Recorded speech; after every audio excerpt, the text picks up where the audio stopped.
The Roman Empire never managed to conquer these lands. Yes, the indestructible empire was not always successful in its military adventures. It seemed that nothing could stop this machine of conquest, and that sooner or later the entire known world would bow down before the power of the Eternal City. But what if I told you that there were lands that never submitted to Rome, becoming an eternal reminder of the limits of its power? These were places where nature itself became the enemy, and the will of the local peoples proved stronger than Roman steel. Watch the video to the end, and you will learn what one tactical mistake cost Rome an entire province and forever changed the map of Europe.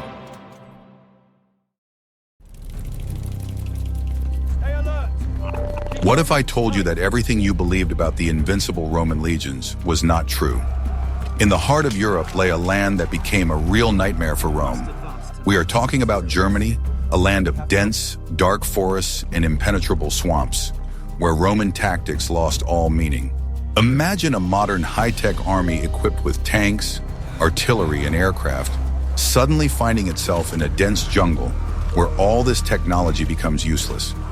The Roman legions faced a similar problem in the German forests. Their excellent organization, refined tactics, and engineering skills proved ineffective in conditions that were radically different from the battlefields they were used to. If you were in command of the Roman army, you would understand the futility of trying to apply classic tactics in a terrain where nature itself worked against you. The Romans were masters of warfare in open terrain, where their legions could deploy in ideal battle formations. But the Germanic forests were a different world. There were no battlefields here, and centuries-old trees hid thousands of warriors ready to strike and then immediately disappear into the thicket. Roman military doctrine was based on principles that had proven their effectiveness in Mediterranean conditions for centuries.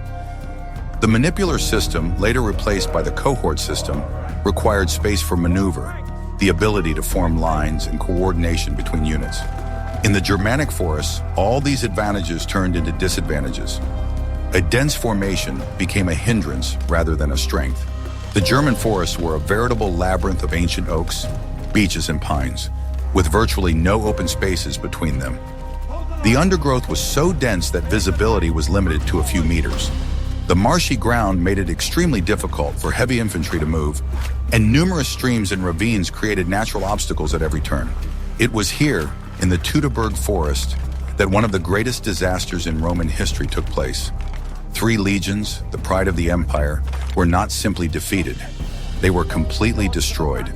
This was made possible by the cunning of one man, the Cherusci chieftain Arminius.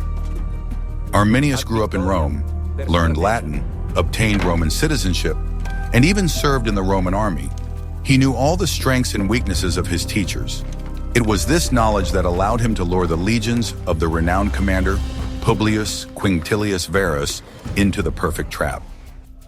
Arminius was a product of the Roman system of integrating the elites of conquered peoples. He was sent to Rome as a teenager as a hostage, where he received a brilliant education in military training. He studied not only Latin literature and rhetoric, but also Roman military tactics, engineering, and the principles of provincial administration. Serving in the Roman auxilia gave him practical experience in command and knowledge of the Roman army's weaknesses. Arminius' psychology was shaped by the duality of his position. He was both a Roman citizen and a Germanic chieftain, which gave him a unique perspective on the conflict between the two worlds. He understood that a direct confrontation with the Roman legions in open terrain was doomed to failure. But he also knew how to use the features of the Germanic landscape to neutralize the Roman advantages. He convinced Varus to take a short but unexplored route through the forest, where ambushes had already been prepared. The Roman army, stretched for miles along a narrow path softened by rain, became an easy target.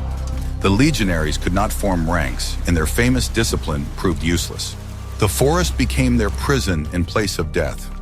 This defeat was not just a military failure, but a profound psychological shock for the entire empire. Upon learning of what had happened, Emperor Augustus banged his head against the wall in despair, crying, "Varus, bring back the legions!" Arminius' plan was brilliant in its simplicity. He exploited Varus's trust and his desire to demonstrate Roman power to the Germanic tribes.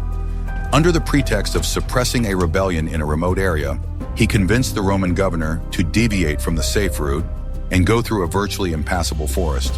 The three legions stretched out into a thin column more than 15 kilometers long, losing all possibility of maneuvering. Germanic warriors who knew every path in every tree attacked the Romans from ambushes, preventing them from forming a battle line. Rain and mud completed the task. Heavy Roman shields became unliftable. Armor restricted movement, and short gladiuses were useless against long German spears in the dense forest.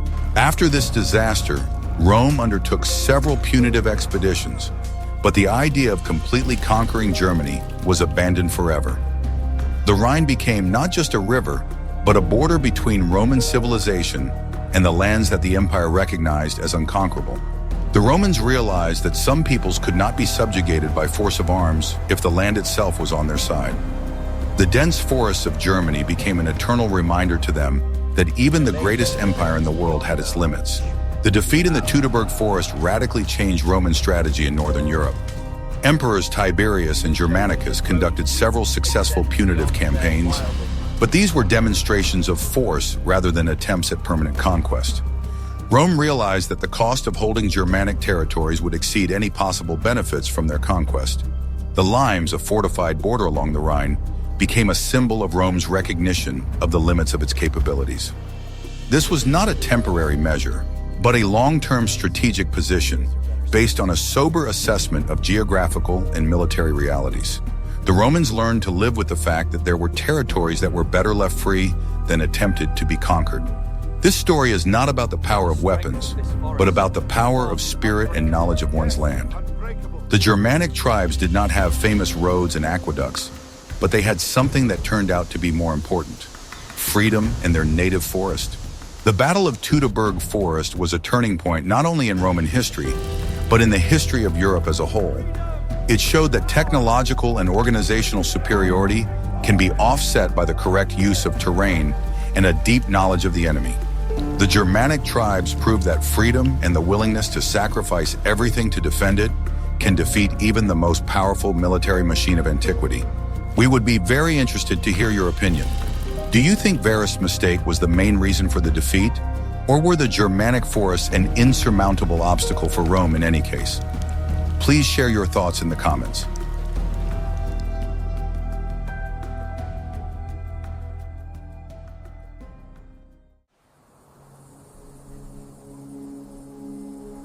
Are you ready to learn the truth about the battle where gold and arrogance collided with scorching sand?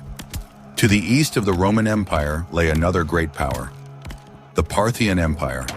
It was a land of endless deserts and skilled horsemen whose tactics of warfare were the complete opposite of those of Rome. Imagine a clash between modern mechanized infantry and highly mobile attack helicopters in the open desert. The Roman legions, invincible in close combat and capable of holding their ground against any foot soldier, were helpless against an enemy that could strike from a distance and disappear before the Romans had time to respond.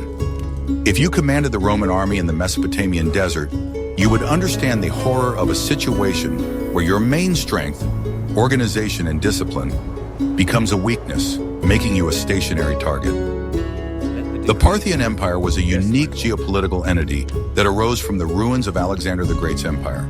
Its territory stretched from the Caspian Sea to the Persian Gulf, encompassing modern-day Iran, Iraq, Afghanistan, and parts of Central Asia. It was a power that successfully synthesized Greek administrative culture, Persian traditions, and the nomadic military tactics of the steppe peoples. The Romans relied on their heavy infantry, an iron wall of shields and short swords. The Parthians, on the other hand, were masters of mounted combat. Their army consisted of two main forces, light-mounted archers and heavy armored horsemen called cataphracts. The mounted archers were elusive. They circled around the Roman legions, showering them with a hail of arrows from a safe distance. As soon as the Romans tried to counterattack, the archers instantly retreated, continuing to shoot on the run. This was their famous Parthian shot. Parthian horse archers were the product of centuries of evolution of steppe military culture. Every horseman learned to shoot a bow while sitting in the saddle from childhood and could hit a target at full gallop from a distance of up to 200 meters. Their bows were composite made of horn, wood, and tendons, which provided exceptional power and range. The arrows had different tips, from light ones for hitting unprotected targets to heavy armor-piercing ones for penetrating armor. The Parthian shot tactic required masterful bow skills and exceptional coordination. The rider had to turn 180 degrees in the saddle, take aim, and shoot while continuing to control the horse at full gallop. This technique allowed them to maintain constant fire on the enemy even during retreat, making any Parthian maneuver potentially dangerous for the enemy. When the legions, exhausted by constant fire, lost their formation, the cataphracts rushed into the attack. Clad in armor from head to toe, together with their horses, they crashed into the ranks of the infantry, sweeping away everything in their path. This tactic was deadly effective. The most striking example of the clash between two worlds was the Battle of Carrhae. Roman commander Marcus Licinius Crassus, one of the richest men in Rome, set off for the east in pursuit of glory and wealth. His self-confidence knew no bounds, and he completely ignored warnings about Parthian tactics. Cataphracts were an elite heavy cavalry, similar to medieval knights, but appearing 1,000 years earlier. Their armor was made of steel plates or chainmail, covering the rider from head to toe. The horses were also protected by armor, making the cataphracts virtually invulnerable to arrows and light weapons. Long spears allowed them to attack the enemy without entering the range of short Roman swords. Crassus was a typical representative of the Roman elite of his time, incredibly wealthy, ambitious, and convinced of the invincibility of Roman weapons. His wealth was estimated at 200 million sesterces, making him one of the wealthiest people in history. However, financial success did not guarantee military genius, and his ideas about the Eastern War were based more on Roman propaganda than on a real understanding of the enemy. Crassus led his legions deep into the Mesopotamian desert, far from sources of water and provisions. There on the scorching plain, his army was surrounded by Parthian cavalry. The Romans, formed into a tight square, became static targets. Hour after hour, the Parthians showered them with arrows. When the archers ran out of arrows, caravans of camels approached them with new ammunition. For the Romans, it was hell on earth, the scorching sun, thirst, and an endless rain of arrows. The terrain around Carrhae was an ideal arena for Parthian tactics, a flat, open plain with no natural cover, where the Roman legions could not use their advantages in engineering or fortified positions. The air temperature reached 50 degrees Celsius, and Roman armor heated up in the sun, becoming torture for those wearing it. The lack of water exacerbated the situation. Soldiers lost their combat effectiveness from thirst and heat stroke even before active combat began. The Parthian logistics system was adapted specifically for such conditions. Caravans of camels could carry huge quantities of arrows and water for archers, ensuring virtually unlimited firing time. The Romans, accustomed to short, decisive battles, were unprepared for a protracted battle of attrition in unfamiliar natural conditions. Any attempt at a counterattack failed. The light Roman cavalry was defeated, and the infantry could not catch up with the elusive archers. As a result, Crassus's army was almost completely destroyed, and he himself was captured and executed. The loss of the legion's eagles was considered the greatest disgrace in Rome. The Battle of Carrhae was as traumatic for the Romans as the defeat in the Teutoburg Forest. It defined the border between the two empires along the Euphrates River for decades to come. Crassus' death became symbolic. According to legend, the Parthians poured molten gold into his mouth, mocking his greed. The loss of 3 legionary eagles was not only a military disaster, but also a profound blow to Roman prestige. These sacred banners remained in Parthian hands for decades, serving as a constant reminder of the limits of Roman power. Rome and Parthia, and later Persia, which replaced it, fought for many centuries, but neither side was able to achieve a decisive victory. The deserts of the east, like the forests of Germany, proved to be an insurmountable obstacle for the Roman legions. But what if I told you that there was a land that the Romans failed to conquer, not because of forests or deserts, but simply because they considered it unprofitable? Are you ready to learn the truth about the misty mountains that halted the empire's advance?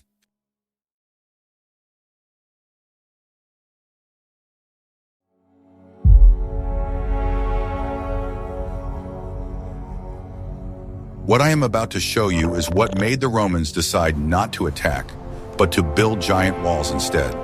The northern tip of the island of Britain, known to the Romans as Caledonia, and to us as Scotland, was a land of rugged mountains, mists, and warlike tribes.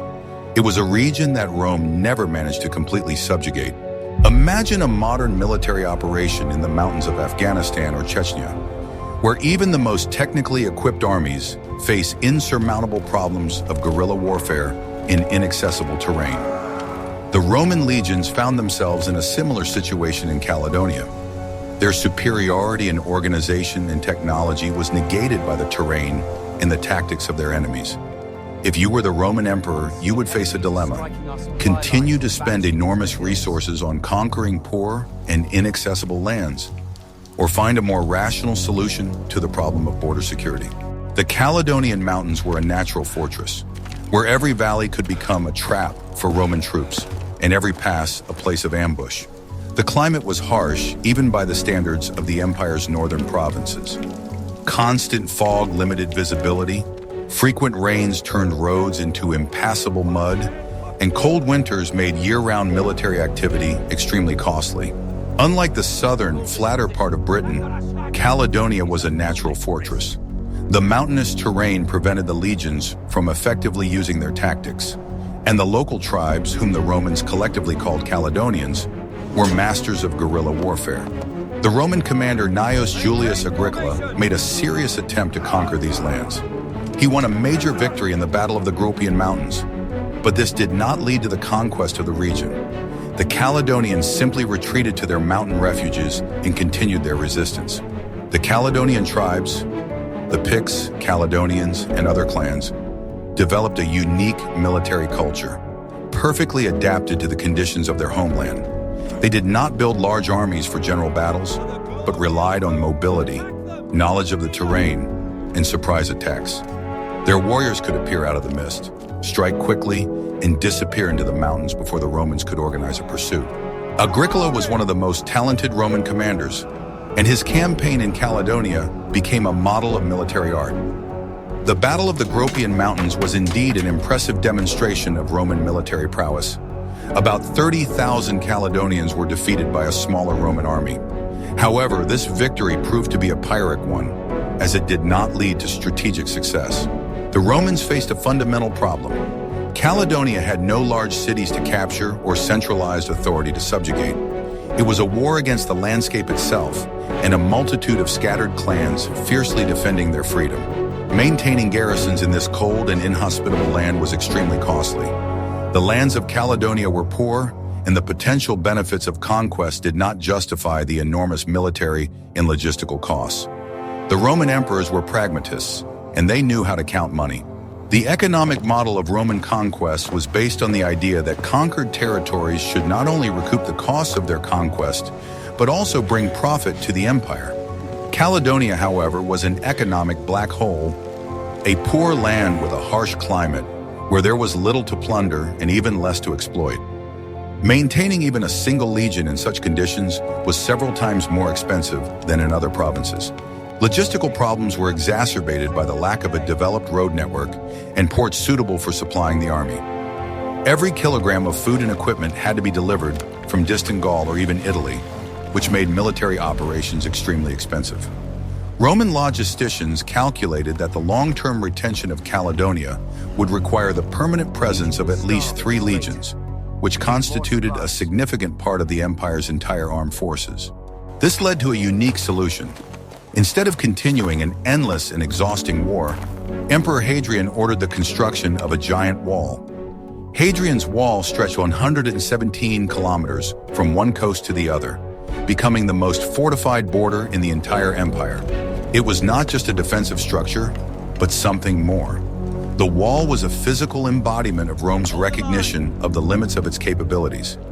It was a sign that the empire was shifting from a strategy of unlimited expansion to one of defense and consolidation. The construction of Hadrian's wall was one of the greatest engineering projects of antiquity.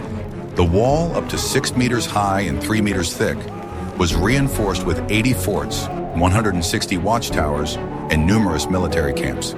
Its construction required more than 1 million tons of stone, and the participation of tens of thousands of workers over several years. The concept of the wall was revolutionary for Roman strategic thinking. Before Hadrian, the Romans had always sought expansion, believing that security was achieved through the conquest of potential threats. The construction of the wall meant recognizing that some territories were better left to the enemy than to try to conquer them. It was a transition from an offensive to a defensive strategy. Later, another wall, the Antonine Wall, was built further north, but it did not become the final border either. Rome was never able to establish firm control over the Scottish mountains. Caledonia remained an unconquered land beyond the misty frontier. The history of the conquest of Britain shows that military victory was not always an end in itself for Rome. If conquest was economically unprofitable and required constant strain, the pragmatic Romans preferred to build walls rather than continue a senseless war. The attempt to push the border further north with the Antonine Wall failed precisely because the Romans underestimated the cost of holding even more remote and poorer territories. 20 years after its construction, this wall was abandoned, and the border returned to Hadrian's Wall, which remained an active frontier until the end of Roman rule in Britain. The Caledonian problem demonstrated the maturity of Roman imperial thinking.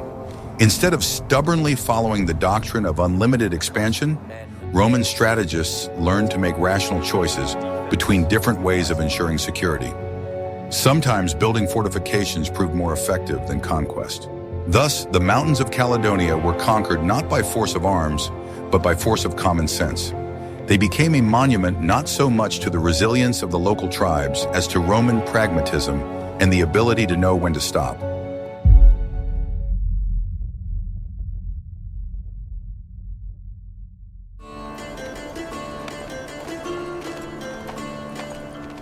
Guess what happened next when the Romans decided to conquer the land of incense? The southern part of the Arabian Peninsula, modern-day Yemen, was known in the ancient world as Arabia Felix, or Happy Arabia. It was a fabulously rich land, the source of the most valuable aromatic resins, frankincense and myrrh. Control of this trade promised huge profits, and Emperor Augustus decided to subjugate the region.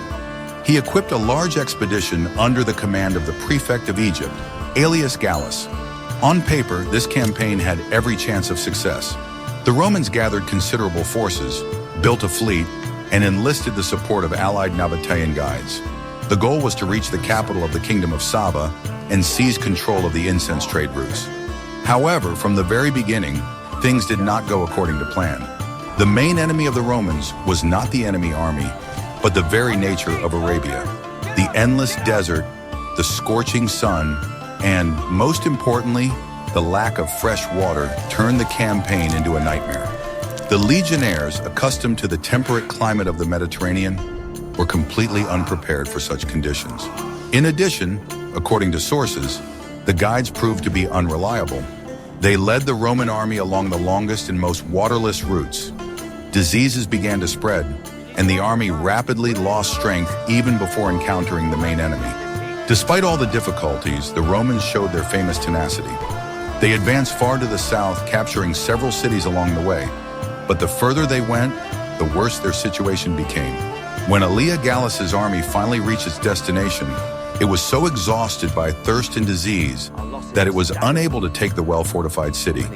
A long and painful retreat began, which proved even more disastrous than the campaign itself. The expedition, which was conceived as a triumphant conquest, turned into a complete failure. Most of the soldiers died not in battle, but from heat, thirst, and disease. Rome forever abandoned its attempts to directly conquer these lands. The history of the campaign to Happy Arabia became a harsh lesson for Rome. It showed that military power and discipline are powerless in the face of extreme climatic conditions. The desert proved to be a more reliable defender than any army. Thus, the riches of Arabia remained out of reach for the Roman eagles. The land of incense retained its independence not through the force of arms, but through its unforgiving climate. But even the Arabian desert was not the only climatic barrier to Rome. In the next chapter, you will learn about the lands south of Egypt, where the sands and the steadfastness of the local queens stopped the advance of the empire. Ready to learn more?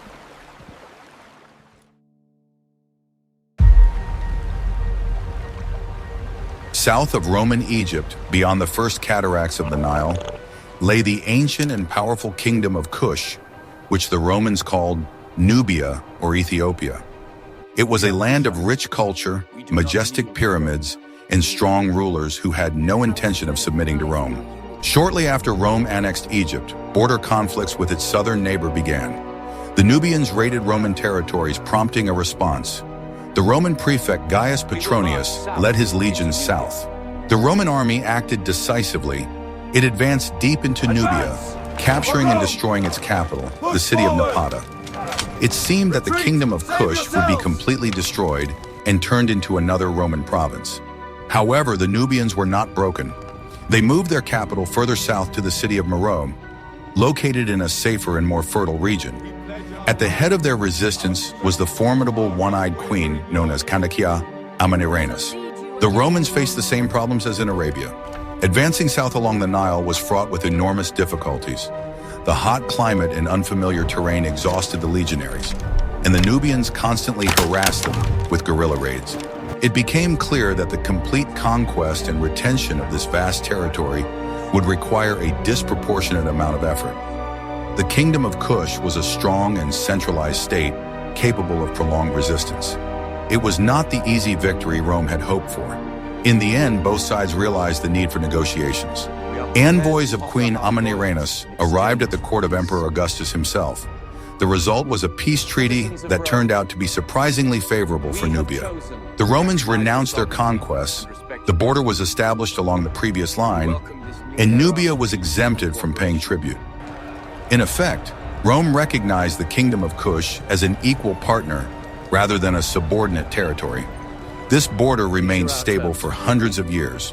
The history of the conflict with Nubia shows that Rome did not always seek the total destruction of its enemies. If the enemy was strong, organized, and capable of prolonged resistance, the empire could compromise and conclude a mutually beneficial peace. Thus, the kingdom of Kush retained its independence thanks to a combination of several factors. These included the harsh climate, military tenacity, and the wise diplomacy of its rulers. They proved that even Rome could be dealt with on equal terms.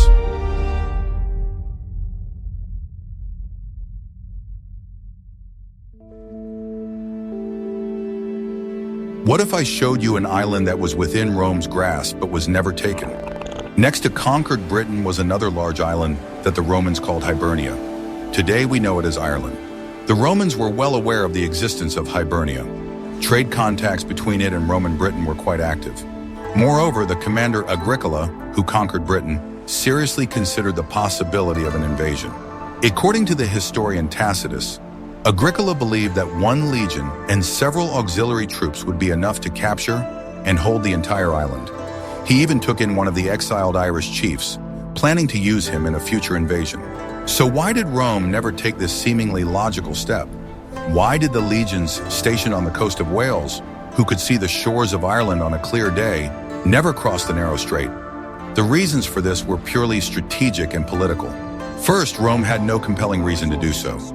Unlike Britain, which had fertile land and mineral resources, Hibernia was considered a poor and wild country. The economic benefits of conquering it were questionable. Secondly, the Irish tribes did not pose a direct threat to Roman Britain. They did not carry out large-scale raids or attempt to destabilize the province. Rome had more pressing problems on other borders, such as the Rhine and the Danube.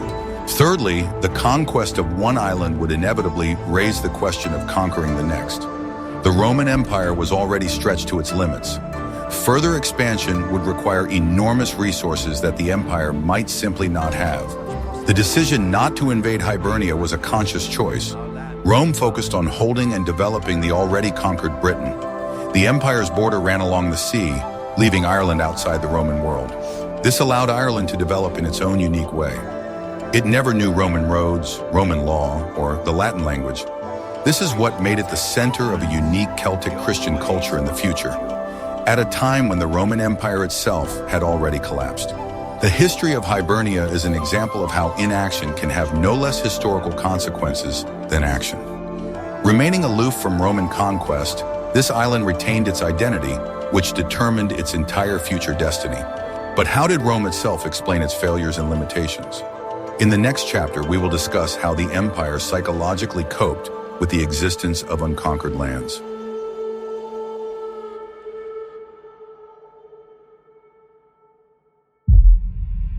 Roman ideology was one of victory and world domination. Poets and historians sang the praises of the eternal city, which the gods had destined to rule over all peoples. Official propaganda did not allow for the idea that there could be limits to Roman power. However, the reality was different. As we have seen, there were lands that Rome could not or did not want to conquer. The empire had to somehow reconcile its ideology of omnipotence with the existence of insurmountable borders. To this end, a whole set of explanations was developed. If a land could not be conquered, it was declared wild, poor, and uncivilized. Propaganda claimed that such lands were simply not worth the effort and expense required to conquer them. It was said that the peoples living there were so fierce and primitive that it was impossible to integrate them into the civilized Roman world. Conquering such territories would bring Rome neither glory nor wealth, but only problems. This was a convenient rationalization of military failures or pragmatic decisions. Another way was to declare the border a natural limit of civilization. Great rivers such as the Rhine, Danube, and Euphrates, or deserts and oceans, were seen not as barriers to Rome, but as boundaries of the oikumene, the inhabited world, established by the gods. Everything beyond them was a world of chaos and barbarism. At the same time, the Romans never fully acknowledged their powerlessness. Even when they were unable to conquer a territory, they sought to control it politically. They interfered in the internal affairs of neighboring tribes, supported some chiefs against others, formed alliances, and paid subsidies. This soft power allowed Rome to secure its borders without resorting to costly military campaigns. Rome created a buffer zone around its territories consisting of dependent kingdoms and tribes. It was a pragmatic and effective solution. Thus, Roman foreign policy was much more flexible and complex than is commonly believed. It combined military pressure, diplomacy, economic influence, and ideological propaganda. Rome knew how to adapt to reality even if it did not correspond to its imperial ambitions.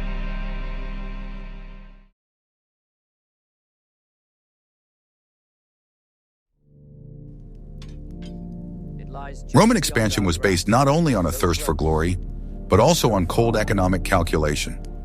New provinces were a source of taxes, slaves, grain, and minerals. War was a business, and it had to be profitable. In the early stages of the conquest of the Mediterranean, this model worked perfectly. Rome conquered rich and densely populated territories with developed economies and cities. The costs of war were quickly recouped through the plunder and subsequent exploitation of the province. However, as the empire expanded, the situation changed. Rome reached borders beyond which lay lands of a completely different type. These were regions with harsh climates, sparse populations, and undeveloped economies. For example, conquering and holding Germany or Scotland would have required huge investments in the army and infrastructure. At the same time, the economic return from these poor forest and mountain regions would have been minimal. War in such conditions became unprofitable. The Roman emperors and their advisors understood this perfectly well. They were faced with a choice: to continue expansion for the sake of prestige, or to stabilize the borders and focus on developing the existing provinces. Most pragmatic rulers, starting with Augustus and Hadrian, chose the second path. The empire shifted from a model of rapid enrichment through conquest to a model of long-term exploitation of existing resources.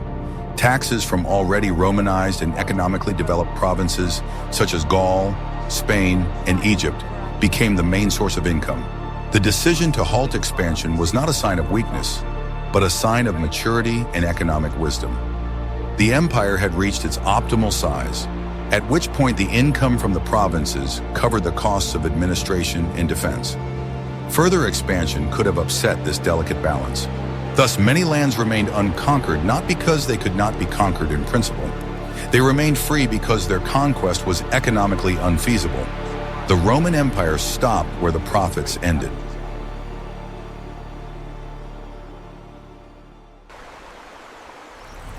For the Romans, all peoples living outside the empire were barbarians. This word carried a connotation of contempt and referred to people who were uncivilized, wild, and alien. However, Roman authors themselves often describe these barbarians with involuntary admiration. In the image of the unconquered peoples, the Romans saw a reflection of their own long-lost virtues. Historians such as Tacitus describe the Germanic peoples as harsh but honest, brave in battle, and devoted to their families. Their simple way of life contrasted with the effeminacy and moral decline of Rome itself. The speeches of barbarian leaders quoted by Roman historians often criticized Roman imperialism. They said that the Romans create a desert and call it peace. These words, put into the mouths of their enemies, actually reflected the internal doubts of the Romans themselves. The unconquered peoples were a living reminder to Rome that there were values other than wealth and power. Their stubbornness in defending their freedom commanded respect. They were proof that the human spirit could not always be subjugated by the force of legions. The description of these peoples also served as a warning. Rome saw their belligerence as a constant threat to its borders. This justified the need to maintain a huge army on the frontiers and wage preventive wars. Interestingly, over time, the border between the Roman and barbarian worlds became increasingly permeable. Barbarians served in the Roman army, became Roman citizens, and even emperors. The Romans themselves adopted elements of their clothing, weapons, and tactics. Thus, the world of the barbarians was not just an external threat to Rome. It was a complex mirror in which the empire saw its fears, its ideals, and its possible future. Interaction with these unconquered peoples largely shaped the late Roman Empire.